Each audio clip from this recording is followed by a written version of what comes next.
अहमदाबाद में plane crash के बाद मलबे से भागवत गीता मिली है, जो पूरी तरह से सही सलामत बताई जा रही है। भागवत गीता को हादसे वाली जगह से रेस्क्यू टीम ने बरामद किया है और अंदाजा यही लगाया जा रहा है कि कोई ट्रैवलर इसे अपने साथ ले जा रहा था।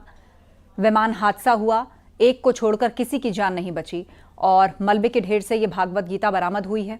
सब कुछ जलकर खाक हो गया और ये भागवत गीता सही सलामत बच गई और उसी की ही तस्वीरें जो हैं वायरल हो रही हैं।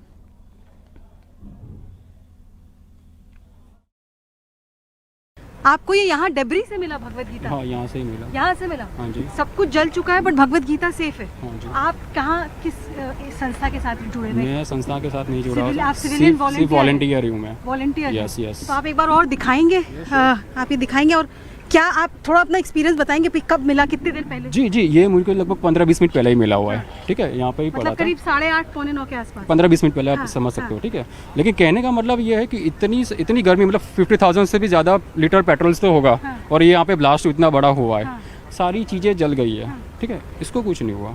अंदर के पेजेस भी ठीक है? एवरी एक से एक पेज सेफ है। मैं आपको अंदर से खोल के दिखा सकता हूँ। ठीक है, आप देख सकते हो, सिर्फ छोटा होल पड़ा हुआ है, बाकी के सारे पेज नीट एंड क्लीन है। आप पढ़ भी सकते हो, एक भी पेज में कुछ नहीं हुआ। सी तो हम ऐसा मान सकते हैं, एक सिंपल कहते हैं जाको राखे साईं, मार सके ना कोई, तो एक को तो एक तो सर्वाइवर है ही, एक से ज्यादा भी है। वैसे भी दो लोगों को रेस्क्यू किया गया जो जिंदा है। ठीक है, तो मतलब इसमें भी मेन इनका कंसेप्ट क्या है? कर्म का कंसेप्ट है। ठीक है, कि जैसा कर्म करोगे वैसा फल पाओगे। अहमदाबाद प्लेन हादसे के बाद जहां चारों ओर गम और अफरा तफरी का माहौल है, वहीं संघ यानी आरएसएस के कार्यकर्ता मदद के लिए सड़क पर उतरे हैं। सामाजिक संस्थाओं की मदद से उन्होंने पीड़ित परिवारों के लिए खाना और पानी, साथ ही दवाइयां भी बांटी। अहमदाबाद से लंदन जा रहे एयर इंडिया के विमान में जब दुर्घटना हुई, उसके बाद तमाम लोगों को वहां से ले आकर के सिविल हॉस्पिटल में एडमिट कराया गया। सिविल हॉस्पिटल में न सिर्फ घायल हैं, बल्कि कुछ लोगों की मौत यहां आने के बाद भी हुई। लेकिन पूरे देश से जो परिजन उनके आ रहे हैं, अपनों की तलाश में आ रहे हैं, उनको रहने खाने का इंतजाम, ट्रैफिक व्यवस्था, ये सब कुछ संभाल रहा है राष्ट्रीय स्वयंसेवक संघ। और आप यहाँ पर देखिए कि यहाँ पर अग्रवाल सेवा समिति की तरफ से आरएसएस ने इसका आयोजन किया है। स्वादिष्ट भोजन 10 रुपए में प्राप्त करें, लेकिन आज निःशुल्क है। आप देखेंगे तो आरएसएस के लोग यहाँ पर आपको अपने गणवेश में यहाँ पर दिखाई देंगे और यहाँ पर लोगों को क्या क्या दिया जा रहा है? छाछ दी जा रही है और खाना दिया जा रहा है। अच्छा। और श्री राम श्याम चैरिटेबल मंडल की तरफ से जी, और अग्रवाल सेवा समिति की तरफ से। इसमें आरएसएस के लोगों का क्या रोल है?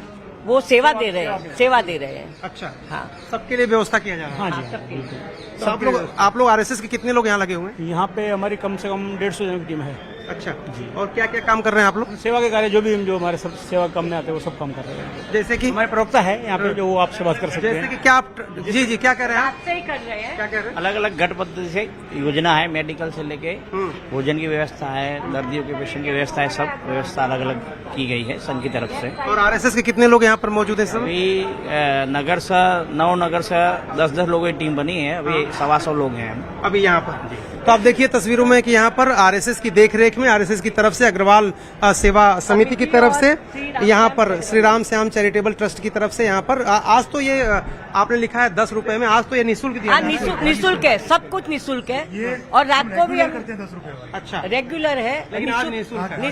है। तो आप देखिए यहाँ पर छाछ भी है, गर्मी बहुत ज्यादा है।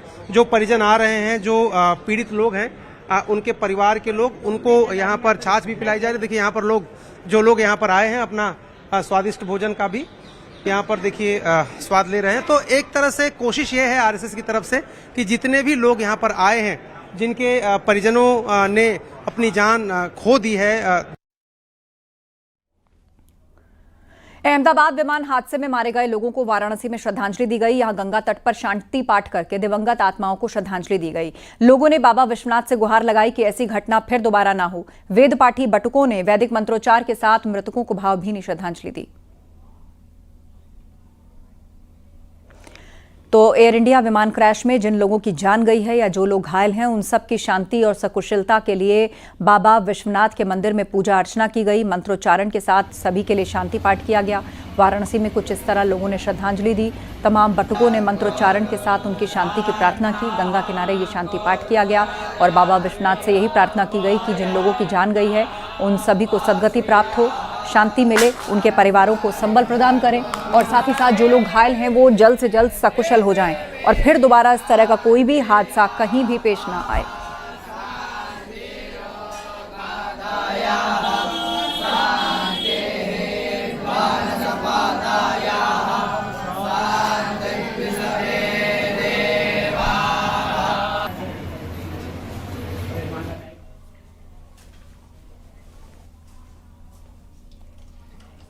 और वक्त एक ब्रेक का है, जल्द लौटेंगे।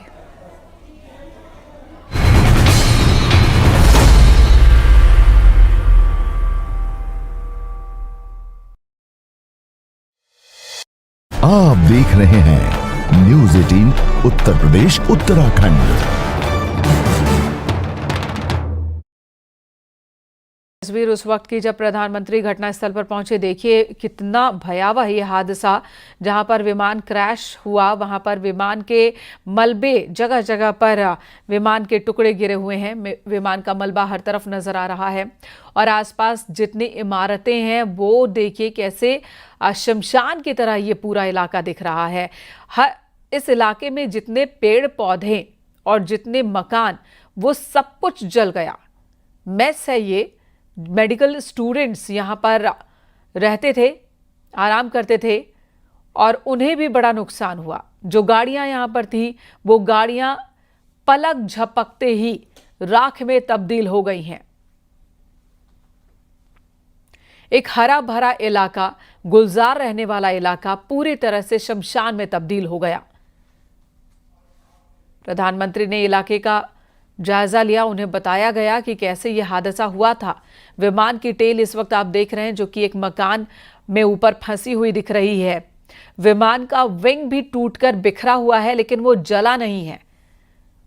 उसकी स्थिति देखिए, जला नहीं है। ब्लैक बॉक्स जो कि टेल में ही रखा होता है, वो ब्लैक बॉक्स बरामद कर लिया गया है जिसमें हादसे की असल वजह सामने आ सके उसकी मदद से। कितने बड़े एरिया में विमान का मलबा गिरा हुआ है।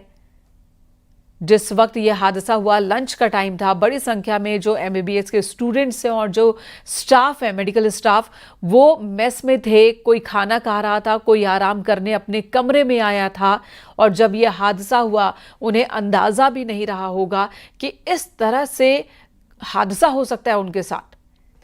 एक दो नहीं, लगभग आधा दर्जन ये इमारतें हैं जो कि राख हो गई हैं। इन इमारतों को देखकर आप ये सोच भी नहीं पाएंगे कि हादसे से पहले ये जगह गुलजार थी और अभी यहां मातम और हादसे के निशान दिख रहे हैं। सिर्फ शवों के टुकड़े जगह जगह फैल गए थे। रेस्क्यू की टीम ने शवों को हटाया। कल देर रात आखिरी शव बरामद किया गया। अभी भी रेस्क्यू ऑपरेशन पूरी तरह से खत्म नहीं हुआ है। जो मलबा है विमान का उसे हटाना है, बर्बादी के हर निशान को हटाना होगा। लेकिन फिलहाल एयर इंडिया की जो टेक्निकल टीम है वो भी मामले की जांच पड़ताल में जुटी है, वो भी साइट पर मौजूद है। प्रधानमंत्री ने सभी से जानकारी ली हादसे को लेकर और हादसे के बाद क्या क्या हुआ है वो जानकारियां भी प्रधानमंत्री ने अधिकारियों से ली।